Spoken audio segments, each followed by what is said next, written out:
Hey everybody, it's Dale Jr. back with another episode of the Dale Jr. Download with my co-host Mike Davis and our editor, soundboard, DJ, musician, comic morning. Yeah, he's a funny man. Matthew Dillner. It's too early to be funny. It's pretty early this morning. Yeah. We got a great show though. I'm really excited about this. We're going to spill the beans now? I mean, might as well. Okay, Elliott Sadler's our guest. Elliott Sadler, Emporia, Virginia. Yes, so let's get started. All right, Elliott, man, here we are. How about that? What's up, buddy? It is early. It is early, man. This is early. We do this show at about a different time every week. Usually around 11 o'clock or noon, but we knew that you're such an early riser and that you are, you're so local and that you could just skip right over here. We figured short little drive. We figured 8 a.m. 8 a.m. was going to do it for you. We did this for you. I just knew you were full of BS when you told me 8 a.m. And I'm sitting there thinking to myself, 20 years ago, we'd be going to bed at 8 a.m. That's right. Yeah, right. That's not right. getting up. So we had a Saturday night race for life sure. has changed. Yeah. We figured if on the week that you've announced that you're not going to race after this year, we figured we'd throw it back to 1998 and make you feel like you were doing an all-nighter with Dale Jr. And I did. I did. So I had to stay at home last night. I had people over for SummerSlam. So we had Wrestling. that. I had wrestling last night, so we'd already paid for it. Man, that stuff's $65. I'm not skipping out on that. So I stayed. My brother came over, and we cooked, and my kids are all into wrestling now, so I had to watch that. Then I drove down. What time did it end? 11:30. It ended at 11:30. So I drove down and got here about 3 o'clock. God dang. And I usually sleep in my car, but I know how you are, so I actually got a hotel room so I would be safe. Oh, my gosh. I was really scared to sleep in my car in the parking lot that it'd be on jack stands when I woke up in the morning. We'd be pranking you in your car. Right. Wake up, it'd be blacked out. I feel bad for the reasoning, but I'm glad that you didn't sleep in your car. I do that all the time. Really? It's tough to be a big guy and sleep in your car, though, man. You're comfortable? It's actually very simple. I have a blow-up mattress. What? I have a Chevy Tahoe. I lay the back seats down. If you have curtains, that's creepy. Where are you I going do not have. so often? Are you driving a van or something? Where? He's I got a got a bucket of Chevy candy. Tahoe. Sounds like you do this I got a every week. company vehicle. Oh, yeah. This is a commercial, really, that you can sleep. There's so much room in it. So I have a blow-up mattress. I mean, I have blankets. I got a comforter. I got a couple pillows.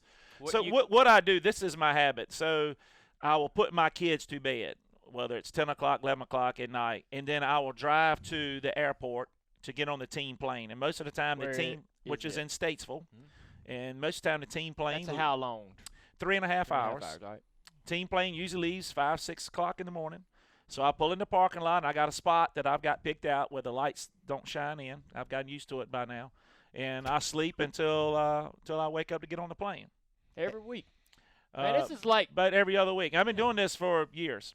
Elliott, you're a successful man. I mean, you make a little bit of money. You could splurge for a $70 hotel room. Just for a couple hours? Yeah. Man, things are tight right now. I'm retiring. Actually, I found I sleep just as good because look at it this way. So if I had to stay in a hotel, I had to park my car. You got to go in, sign in at a desk, which always takes an hour at a hotel, right? They just study click and click and click, and you got to sign all these forms. Not quite an hour, but okay. And you got to walk up to your room in time you get the temperature straight and all that stuff. In my car, I'll pull up in parking lot. I'll put in park. I lay right down. I'm gone. I'm good. I've gotten used to it. Yeah. Damn. I mean. But last night, I was usually sleep in my car, but thanks to Mike Davis, I splurged for a hotel room last Elliott, night. have I pranked you since you've been at Junior Motor? Have I ever pranked you? No, you haven't. Okay. And I'm proud of that. When do I get to earn your trust? When I retire. Maybe when you retire, the pranks will start coming even more. Well, you're going to have to come to Virginia then. It's all right. We actually talked about it. We actually talked about it. We did talk about it. We've never Not a prank. Never been to Emporia, Virginia. I wanted to go. Okay. So, I've been. But I'm not going to prank you. Okay. You have my word. Okay. You ever been to Emporia, Yeah, Dale? I drove through there, yeah. Yeah. I figured you had one of them Sadler. I am so surprised by that. His dedication. Heck yeah. Dedication to sleeping in the car. So I've been in the Xfinity series now like the last 6 or 7 years, and I've always done that. I drive in the night before because I want to put my kids to bed. I look at as an extra night, and like I'm sneaking out, and they don't know they're missing me, right? Because I put them to bed, and Daddy's home while they're going to bed. Yeah. And then afterwards, then I go. What do you do when you get back? I drive home. All right, so you fly back, land here, and then drive another 3.5 hours home. Yes.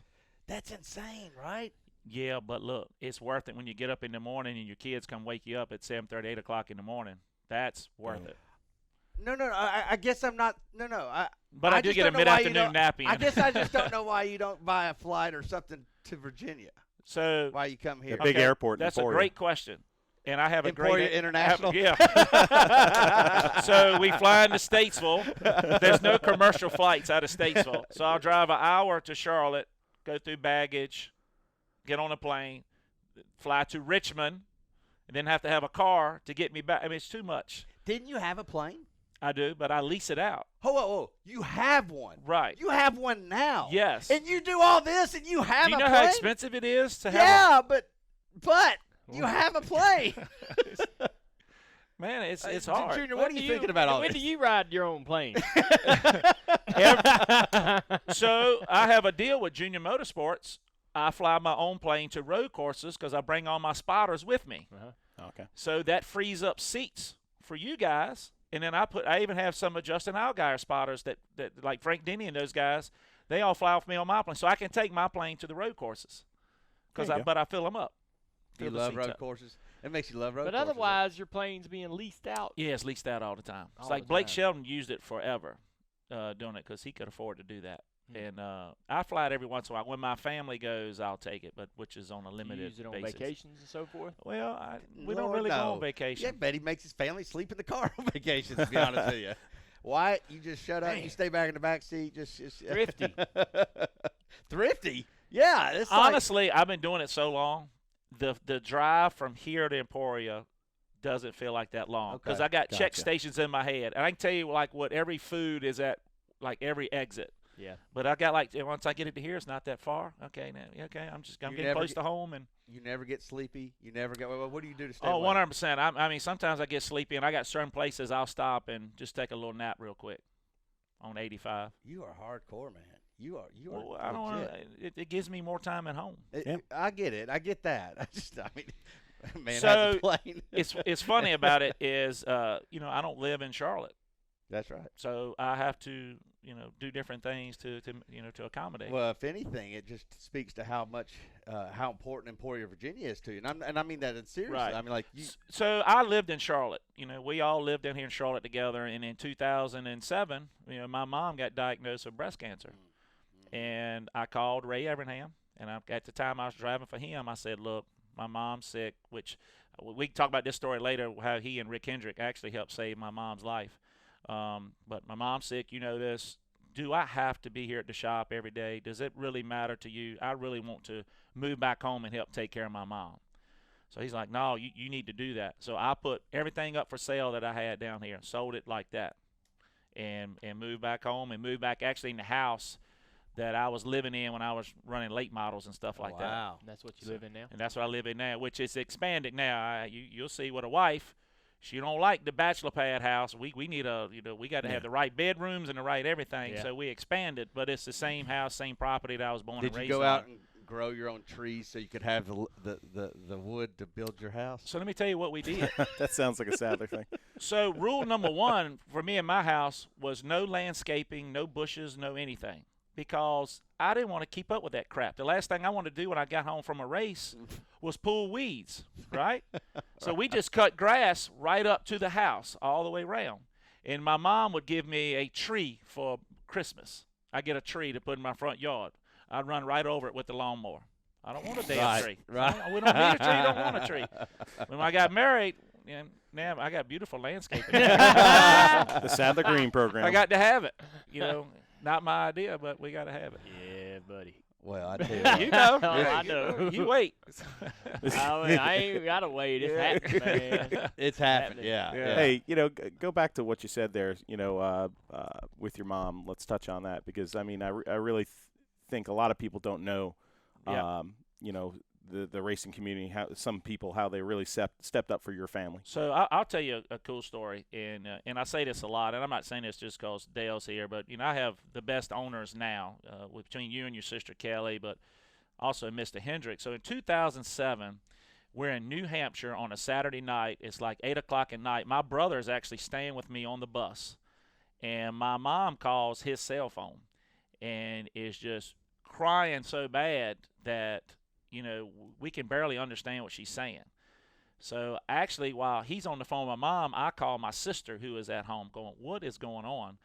And she had been diagnosed with breast cancer, and it was pretty serious. And the doctor acted like, it's just going to be a while before we can get you in.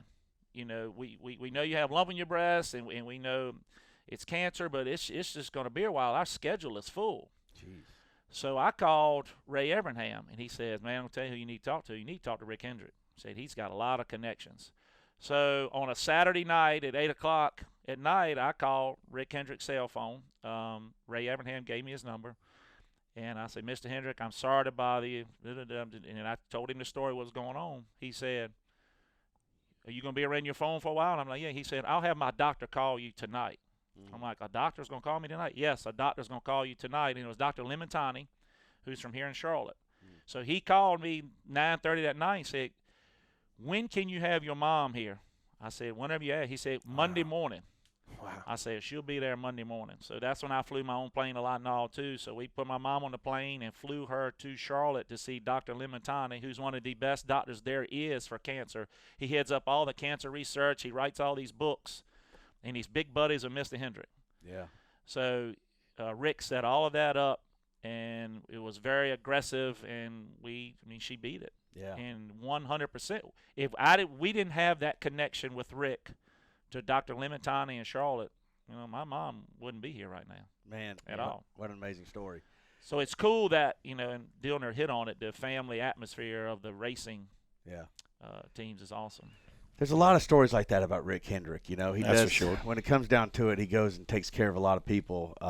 And those stories, I tell you what, they amaze me every time, right? And I know your mom, and she's a sweetheart, and so like that also adds to this story.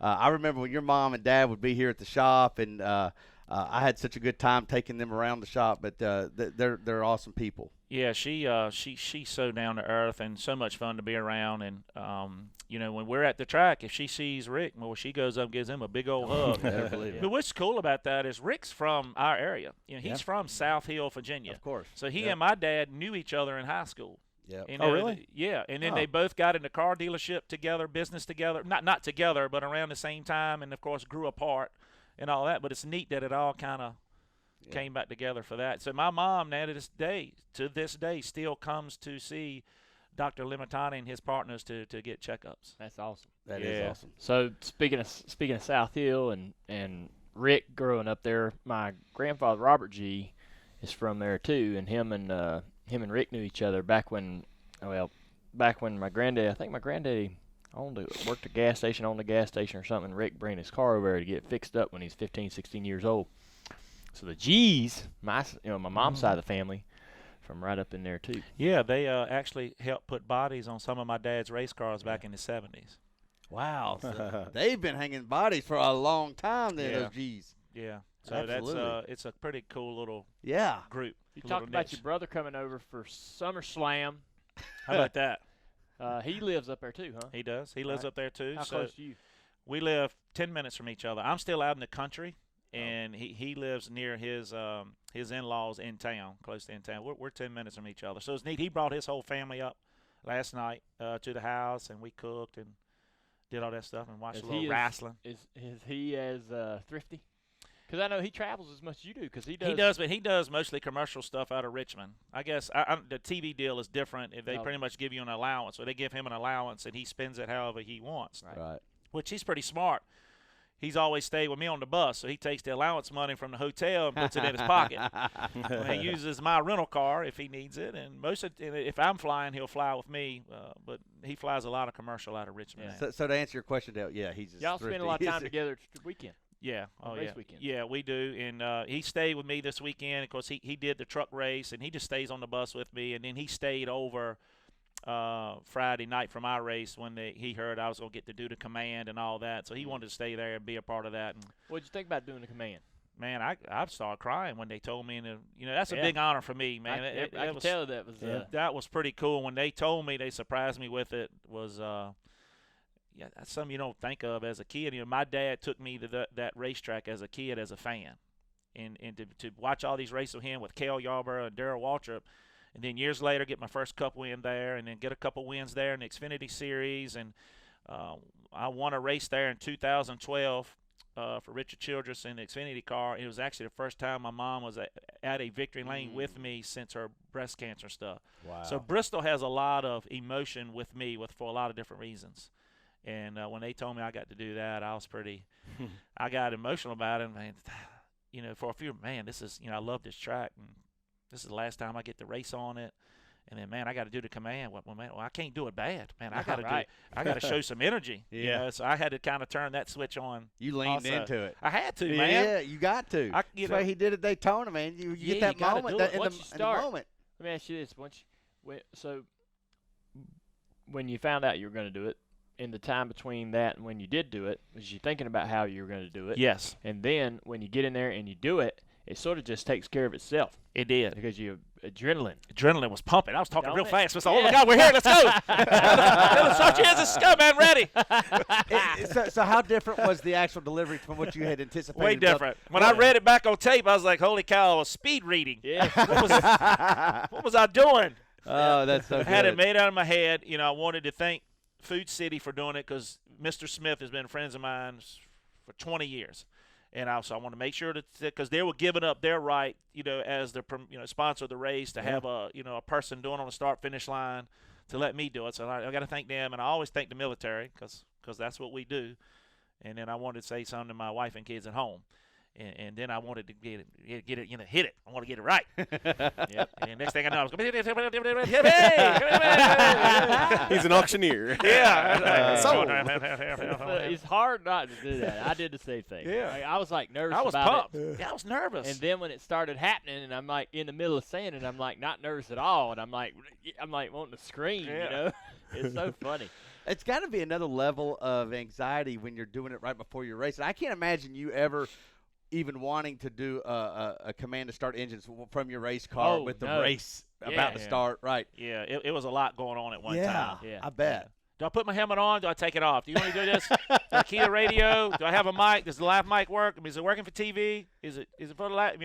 Had all these questions. So it was talking about having questions. You so you've announced that you're retiring from full time. So that means you're leaving the door open to maybe run a few races here and there, or whatever. Well, so the reason I left it open was because of your sister. I talked to Kelly about it. Is I'm not sure what Junior Motorsports plans is for next year. I don't want to know. It's none of my business. But I'm saying I know we need to be four. I'm going to say we because I'm part of the team. We need to be 4 teams. We got a lot of people here. We want 4 championship teams. But if something happened and Kelly needed me to fill in a couple races to whether it's to satisfy a partner or fill a schedule out or whatever, I wanted to leave that a possibility. Right. So I told her I was not, I'm not going to turn my back on her or the team or anything. So that's why we did retire from full-time racing. Yeah. If she needed me to do something, I'd be glad to do it. So you still definitely think you got the passion and the want to.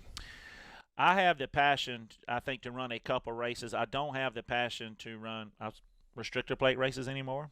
I don't. Considering how good you are at them. So both of y'all are the same on this, right? Yeah. But me and you've already talked about this a little bit about when you missed your first Daytona 500, how you felt about it and all that. And I've talked to Ryan Pemberton about it. He said, "Man, we need you in restrictor plate races." I'm like, dude, I'm gonna tell you something. When I got home from Daytona in July, and my wife and I looked at each other and I went, I don't have to run another restrictor plate race. No, that's it. So I want to make sure when I talk to Pemberton about stuff, I'm like, all right, look, man, do not. Yeah. I'm not doing a restrictor So plate race. Yeah. So this has been in the cards for a while. You've been, you just said that you talked to your wife in July. So, so this has been something that's been on your. Oh, yeah. Yeah, we kind of, with sponsor stuff, and in today's world, you have to have sponsorship to race and be competitive, and we understand that. And when we knew that maybe One Main Financial was not coming back and they were on the fence and they had just gotten bought from another company and they had a lot going on, my wife and I and Kenny Crosswhite, who helps me out with a lot of stuff, and we pray about a lot of things, we kind of knew that this could be an option, or this might happen where this would be a good time to kind of step away. Did you ever consider, just trying to, another team? Is that ship sailed?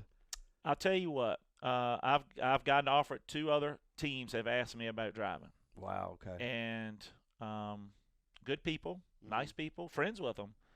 I just don't want to take a step back. I felt like if I left this team to go do something else, I still get the race, but I just don't think it would be the same.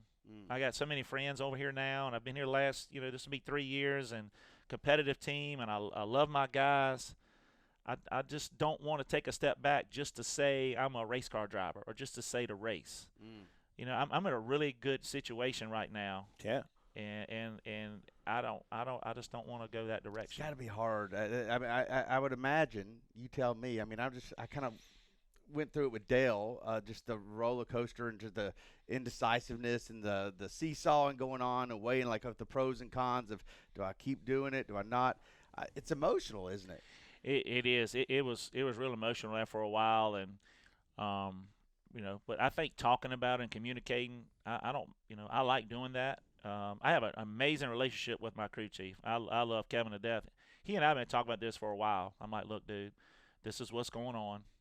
So if I get a little short on the radio this week or something like that, man, I got a lot on me. Just understand that. So he and I communicated about that a lot, just so we knew what page we were both on moving forward. To send that tweet out, to write that and explain, was that was a relief. It was a relief. It was a relief for me, because we've kind of, we've known the last couple of weeks that this was the decision I had made.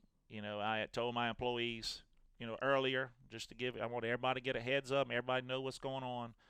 And I had told some of my friends at home, some of my closest friends at home, that kind of what was happening. So it was kind of relief for me to get it out in the open and know. And that's why I want to do it before the playoffs start. Guys, I'd rather just tell everybody, I don't want to be dealing with questions and emotions and all that when the playoffs start. I want to be focused 100%. My guys deserve that. So that was kind of why we picked the time that we did. You talked about how you're excited about being able to spend more time with your kids. What kind of activities are they involved in that you're excited about being involved in yourself? You talk about being a coach. So a lot of people don't know this about me is, so my dad coached me all growing up, coached a lot of different sports. My brother is one heck of a high school basketball coach. And I've been coaching for maybe 15 years, different styles of sports, mostly with young people. So I've got hooked up with a company called Top Hand. It's a travel ball organization. A guy that I went to school with started it. He's from my hometown. So I've got hooked up with them. We do baseball and softball, and we're going to expand to basketball and gymnastics and all these other things as we grow. But so I coached 5 different teams in the last year. 5 different. Wow. So what? I am eat up with coaching and mentoring kids and being a leader and those kind of things. Multiple sports? Oh yeah, multiple sports. What are you coaching? So it's right now it's baseball, softball, and soccer. But I'm kind of putting soccer more on a back burner now and turning it over to another guy so I can focus on this new travel ball deal that we're putting together. Wow. So yesterday we had practice for 4 hours with a couple different age groups, and we had 120 kids out there. Wow. That we are coaching and teaching and all that stuff, and it is a serious passion of mine. I love it. So my kids are very involved. My son plays a couple different baseball groups, 10U, 8U, and plays some rec ball. My daughter actually plays 2 different styles of softball as well as gymnastics. So they are very involved. And I can tell y'all, it killed me this year to be at the racetrack during All-Star time. They both made All-Stars. Both their teams made it to the state playoffs to have a chance to go to the World Series. And I was at the track going, I am miserable. I am missing everything that they're doing. And so I'm a coach, right? So I've coached them all year and helped coach all these kids I know all year. Then when it comes time to be on the big stage, I can't be there. So that was really hard for me, but it actually made my decision easier. Yeah. To be a part of it. And one factor to the major factor in all of this. So I don't know how much y'all know about my son Wyatt.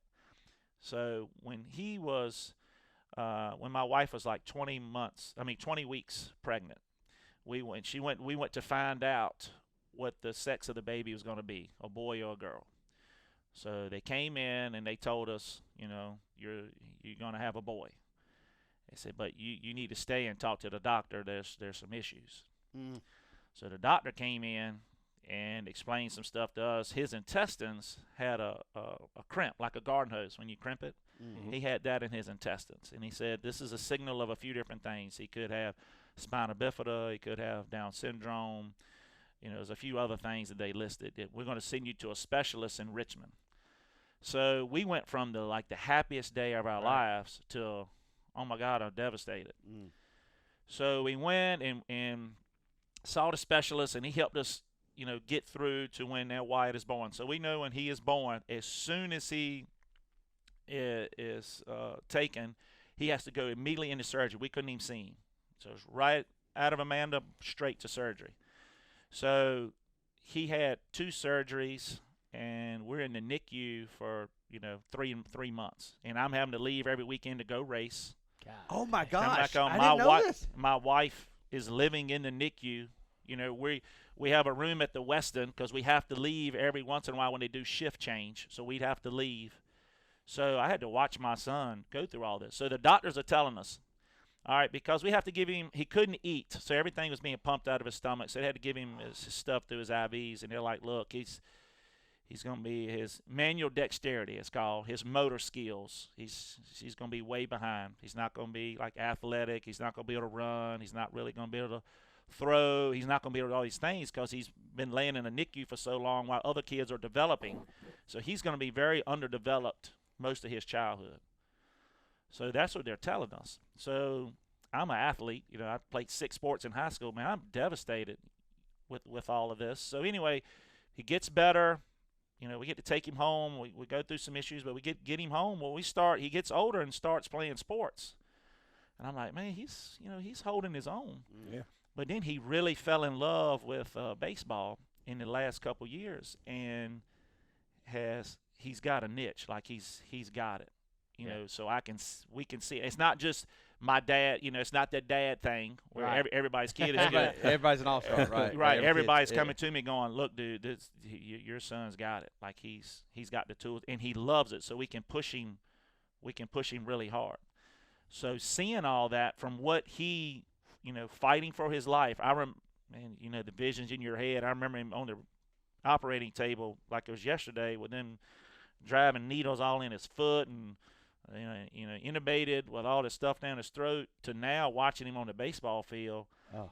And so my reasoning for retiring is, if my son can fight through, everything he fought through to live and fight for his life, and it can work as hard as he works his guts off every day to be a player, why can't I help him do that? Yeah. I've had plenty of time to pursue my dreams. If he's going to fight that hard, dude, I need to help him. Yeah. So that's honestly 100% down to the wire why I made the decision that I did. It makes sense. It makes sense. I worry about you guys when you retire. What is your identity? It's something that Dale and I talked a lot about over the last several years. What's going to fulfill you, right? Mm-hmm. What's going to make you just get up in the morning? I don't have any questions about you. I see it. That answers that question. Look, man, it's so cool. So the other day we started school. My kids have started school, and my daughter's in the 1st grade. We have a tradition at our school. The 1st graders march in with the seniors. It's like a changing of the guard. Oh, that's cool. They're welcoming them to the campus. That's cool. Yeah. Because at our school, all the grades are on one campus. So while I was there, all these kids that I coach all summer, hey, Coach Elliott, hey, man, good to see you, Coach. And all these parents coming up going, man, they love you so much, and they love the sport. And that, to me, I was like, this I'm going to be fine. My brother's telling me I'm going to be bored as hell by February, and I'm going to be begging somebody. But I after seeing all that, I was like, it's going to be fine. It's going to be good. But I just really felt like that if my son can fight as hard as he did to get himself in a position where he's got a niche on the field, I want to give him every opportunity to be successful with that. Yeah, you can't miss that. Yeah. People were telling me when I was retiring that you need to retire to something, not from something. Yeah, that's a good way of looking at it. And you definitely are doing that. Oh yeah. You got like this whole other life and whole other chapter. Yeah, 100%. That you're going to write. My wife and I joke about it all the time. She's like, Elliot, you're way too busy to race. And what she means by that is this. So, We had practice Wednesday night, so we had ball Wednesday night all night. Then I get in the car and drive all night to Bristol, for practice Thursday morning. And then as soon as we get back Sunday, we have practice all day. Then I have meetings all day tomorrow, setting up lessons and stuff like that. So you had practices Sunday. Yeah. And you had to squeeze that in just in time to get home to SummerSlam. I mean, you had 4 hours of And SummerSlam he's sleeping you at had the to car, get to. probably out of the gymnasium. I mean, that's Hey, you can laugh about this. My son said, "Look, I'm not. 6:30, we're done because we got to get home in time for SummerSlam." So during practice, Daddy, what time is it? What time is it? We're not going to miss SummerSlam. Good for you. Yeah. So, Dang. which is a whole total different life than the first life we shared. And I tell everybody that it's two Elliott Sadlers. Oh yeah. There was this Elliott Sadler, and then there's the one that was 20 years ago. Tell us about the first Elliott Sadler, Dale. Me? Tell me about Elliott Sadler for the late model days. Oh my gosh. Well, me and Elliott got to know each other. We knew who each other was when we was racing late models, but we didn't spend much time together until we started racing the Xfinity Series together. Elliott was like maybe a year ahead of me. Went to Cup before I did. Been in Xfinity Series before I was there, and but we started hanging out at when the series went to Vegas. We're in the hotels and looking for something to do, and so me and him would meet up and maybe another driver too, but mainly me and Elliott always was part of the crew that was running around. And then we started going on vacation sometimes. Yep. Took a couple, when we had off weekend, man, we got to do it up with two single guys. We try to see if anybody else is interested in going, and we put all our money in one basket and get us a big old Just go place. together. Yeah. So we spent a lot of time together. We always goofed off. We had a lot of fun. We took care of each other. We looked after each other. That was the greatest thing about hanging out with Elliott is we were going to have fun, but we weren't going to get in trouble. No, everybody was going to be going when it was time to go home. Everybody went home together. Yep. We didn't leave somebody hanging out at the bar, or nobody went home some other hotel with other crew. It was awesome, man. We were good. We were a pretty tight-knit group, but I got a great story about that vacation. So we're going out one night, right? We're going to go out. So we are decked out, like in our best clothes. So we're looking good, and we go to this place, Harpoon Harry's, or what, I don't even remember the name of it. And they're having a foam party. A A what? foam. Foam. F-O-A-M. The hell is that? F-O-A-M party. So we're like, hey, man, let's check it out. Man, let's go check it out. So the manager. Is that you or is that me? That's you. That's my worst impersonation. So the manager figures out we're there and takes us like, guys, we can go upstairs and look. So we go upstairs and kind of looking down on it, and they have machines just foam rolling out, and everybody else is in, of course, bathing suits. We're not, man. We're looking good. Yeah. So he's like, man, this is good, but man, we need to be down there. We want to go. Let's go. Just put our feet. Just get close to it. Dip your feet in the pool. Yeah, kind of dip your feet in the pool. So we went from being safe to we get a little closer. Next thing you know, we're all in with all our clothes up to in. the top of our head. I'm at the top of our heads, and I have my buddy with me, Big John, who's already 6'6", 6'7", and then the foam's on top of him. But they had a guy in the corner with a water hose. So if you get soap in your eyes, you go over to him, and he'll spray you off with the water hose. But what we had to learn when you drank is you had to cover your beer up. Oh, you don't want soapy beer. Yeah, because the foam, you'd be, okay, get a break. We're good. So we went, ruined our clothes for that. But that was like the funnest party. We had some fun. That was so much fun at the foam party. It was. That was great. When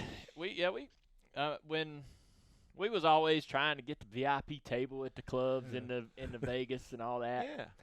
Why not? Yeah. And Elliott would be there. He was good at that. He might get there first and be like, I got the table. Calling on the phone, texting on the phone. We over here. We in this corner.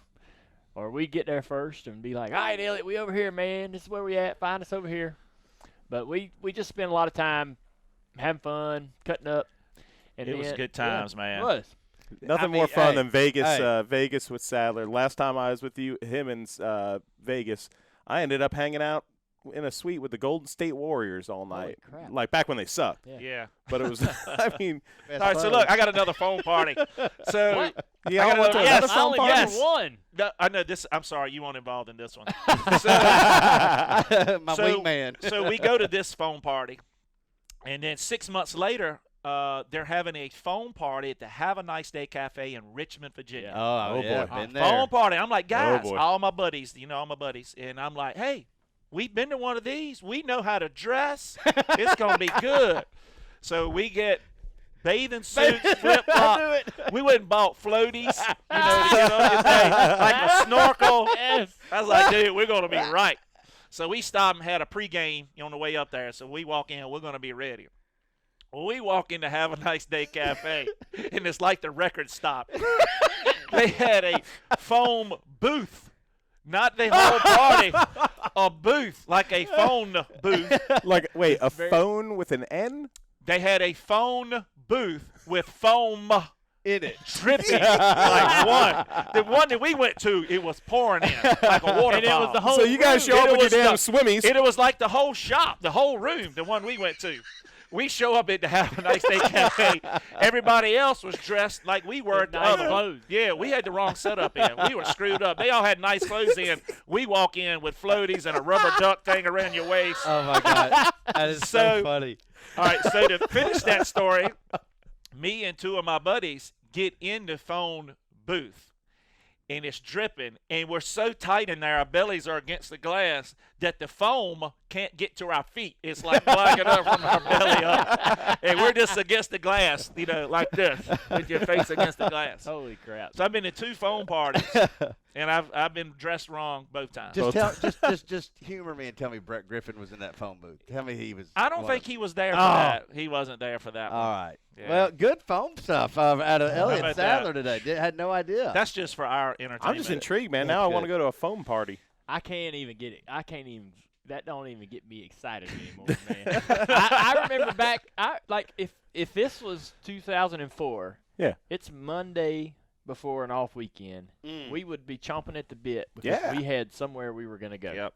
And somebody told me, Matt Kenseth told me one day, he's like, one day, man, you're going to wake up and that stuff ain't going to be fun no more. I was like, I don't know what you're talking about, man. It's always going to be fun. That's right. It And is. It's it ain't, totally man. different. Nowadays, me and Amy, we gonna take Island and go somewhere and hang out by ourselves, and Yeah. It's funny. we gonna rent We used to some- go downtown to Bar Charlotte all the time. Yeah. And he had a black Impala. And I had a buddy of mine that would drive because he didn't drink. Timmy Petchett That's right. Hell would yeah. drive us. D- And we yeah. get in the back, and it would be so loud. We'd be sitting beside each other in the back going, yeah, what? Yeah. What'd you say? Yeah, yeah, I don't know what you said, but yeah, that's great. And now I'd be like, hey, will you turn the music down? I can't hear what you're saying. Yeah. Do these young drivers do they race hell like There's you guys? no do? way. No way. No. I think they do. You think they do? Yeah. We Not one or in two of public. them. They can't do it in public. This is the difference. Right. I Right? heard Blaney does, but Yeah.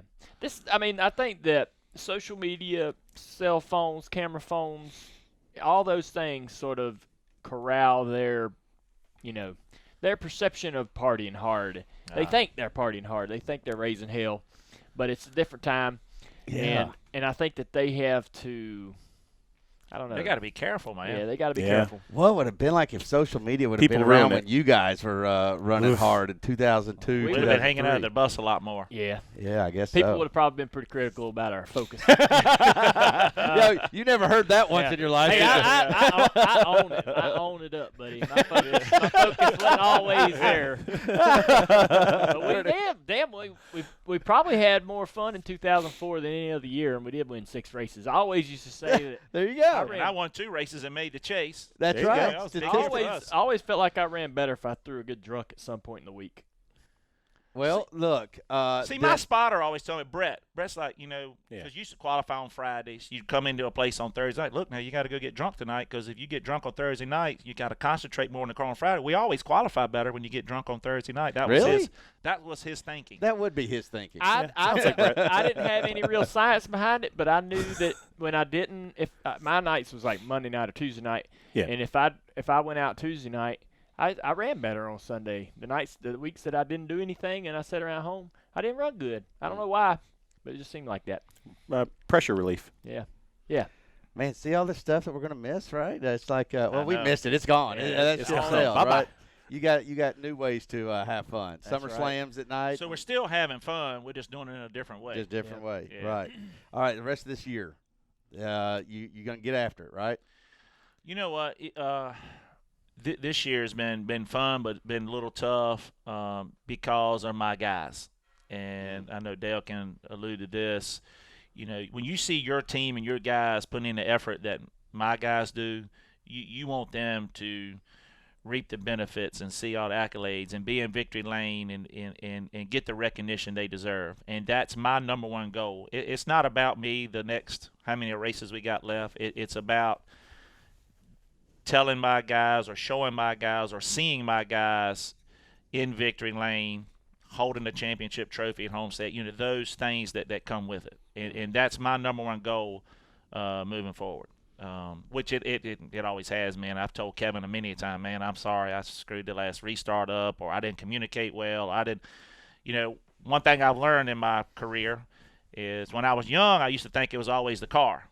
Now that I'm older, I understand that, I got a big part in this, you know, the way I drive and the way I communicate, and I'm the quarterback and I need to take responsibility. But, you know, my number one goal is, you know, giving back to my guys, and I want them to enjoy the benefits of running good and being up front. That's my number one goal. I sense that. I like when you know, and I know that you're running like this every week. So, but I remember that Dover race when you and Algar were going after it right there at the end. I mean, man, you just felt like you were just hanging it all out. Every piece of you was just going after it, man. I mean, and I know that wasn't selfish. That was selfless. That was you wanted it for your team. Your sponsor was there. Yeah, that was, you know, so funny how this works. On the last restart, I'm like, all right, you know, how am I going to race Justin right here if we get into this? I can't.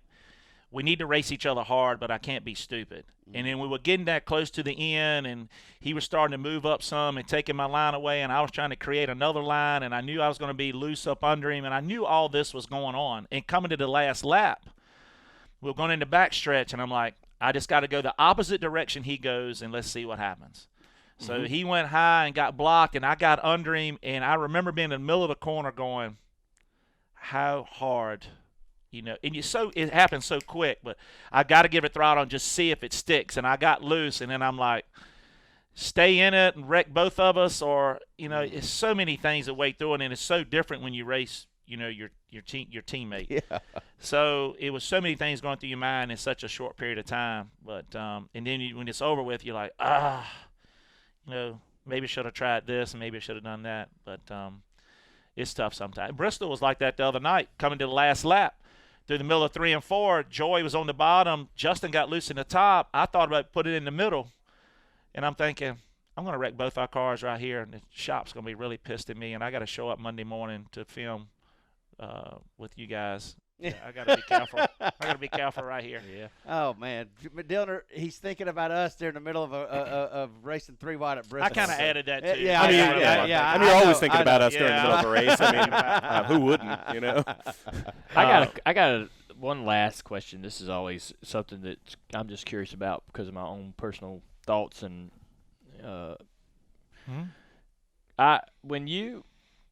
so you're going to retire from full-time Xfinity racing. I know you raced some late models when you first before you came to Xfinity Series back in the 90s. You probably look back on that as some of your funnest times you had in racing. Your brother, he runs some go-kart stuff. He has a little go-kart business. Outside of that occasional Xfinity race opportunity that's always on the shelf for you, have you ever thought about going and running late models? Yes. And doing some local track stuff? So I sent out a tweet like 6 months ago now about wanting to race Martinsville or somewhere, and then I get a text message from a buddy of mine over here. Goes, hey, I own some late models, don't you? Oh. So honestly, that has 100% crossed my mind. I would love love to go race another late model race. Yeah. Just for fun. Let's show up and let's race hard and see what happens, whether that's the Martinsville race, whether it's the one at Myrtle Beach, or maybe one just back home at South Boston. I would absolutely love to do that. That's definitely in my future to race some late model. And I want to race some go-karts. I've already told Hermie I'm Really? coming. Yes. I did it as a I did it for 10 years as a kid.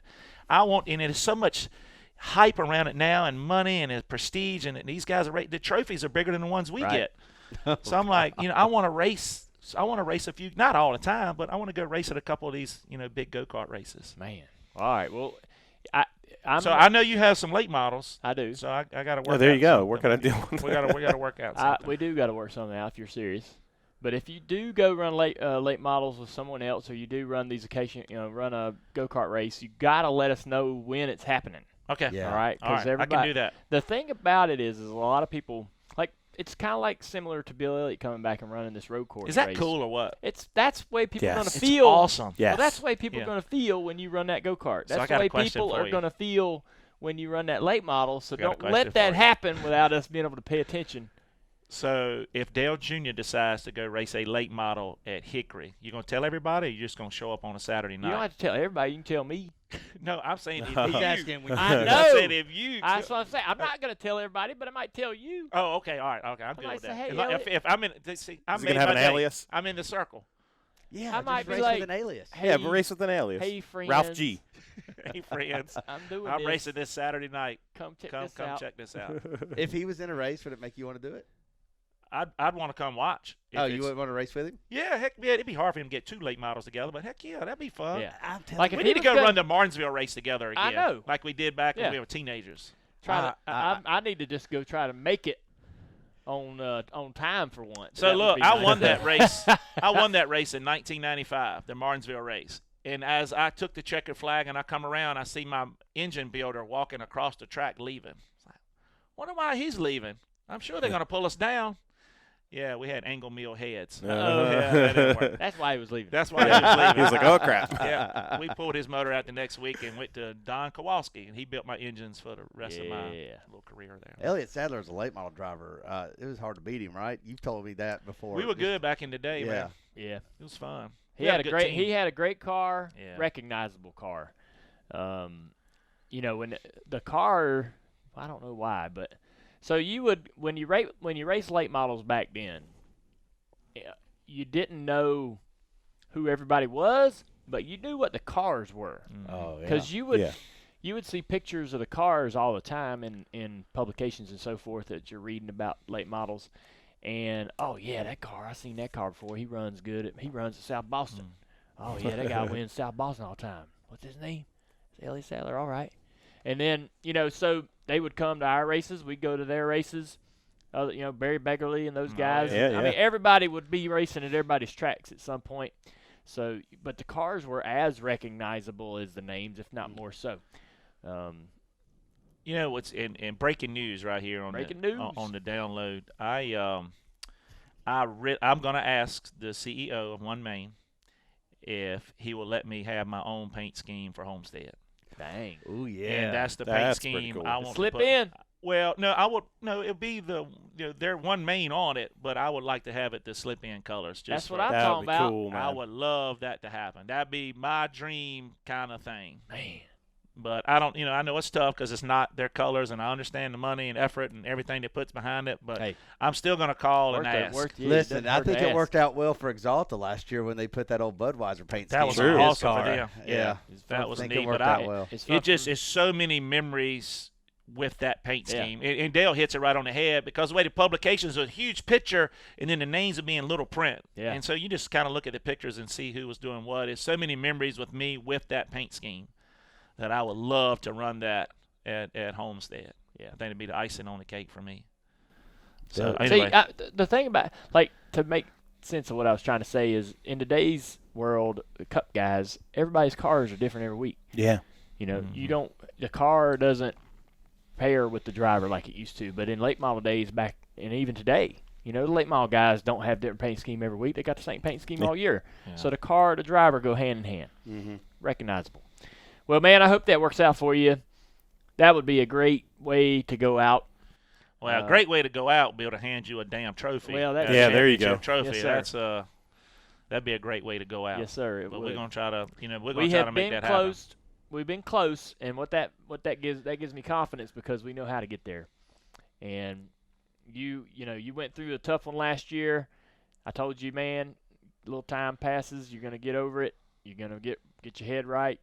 You're gonna get back in there and get all the way back to Homestead with another shot. And you're a little smarter than you were back. Every year you get a little smarter. You learn a little bit. Learn a little bit more. Yeah. So I feel like you got the tools, man. You got the mental tools, and I'm excited about what's happening the rest of this year. Thank you for coming all the way over here. Thanks for having me, man. Thanks now for that I sleeping in know your how much traveling this man does and driving around, appreciate It's a lot. But it's worth it. I was talking to Elliott on the phone yesterday afternoon, and he was telling me what he had planned, and I said, Elliott, you know as well as I do, Dale Jr. is not going to want you to do, like if Dale Jr. knew all that you had to do in SummerSlam and all that stuff, he would not want you to have to drive all the way overnight. like that. He says, Good. well, we're not going to tell Dale Jr. him. right now. Everything's gonna be fine. I'm used to it. I just like I had a count going because my favorite Elliott Sadlerism is when he says the word together. Together. And That's nice. well, I guess that's 5.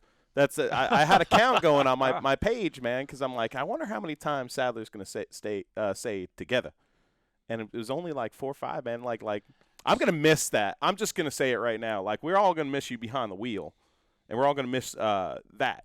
But your personality, what you've brought to our game, from when you were youth, running in this deal, and you were young, and there was party Elliott and stuff. Right. But your persona at the track. And what you've now done as a veteran of our sport, I think that's going to be the big takeaway that we're all going to miss is your persona, to the fans and just overall to the industry, man. Well, I've learned a lot from different people, but I learned a ton from Dale Jarrett. I really look up to him. He's a huge mentor to me. From 1996, the first time I met him, he took me under his wing. But one thing he was always good with, he was respectful of the fans. He understood that part of it. But he was a hell of a teammate. A great teammate. And his deal was this. He's the first teammate I had to say this to us. We have a deal. You don't lie to me, and I don't lie to you. We're 100% truthful with each other no matter what our crew chiefs say. Because back then we had Todd Parrott and Mike Ford, who, whatever. Yeah. It's just, that's what we're going to do, and that's the relationship we're going to have. And then we're going to both understand that we're going to try to help each other, but don't hurt yourself to help me. And I don't expect you to hurt yourself to help me, like when you're restrictor plate racing and stuff like that. Yeah. Is if we have those two understandings, we're going to be fine.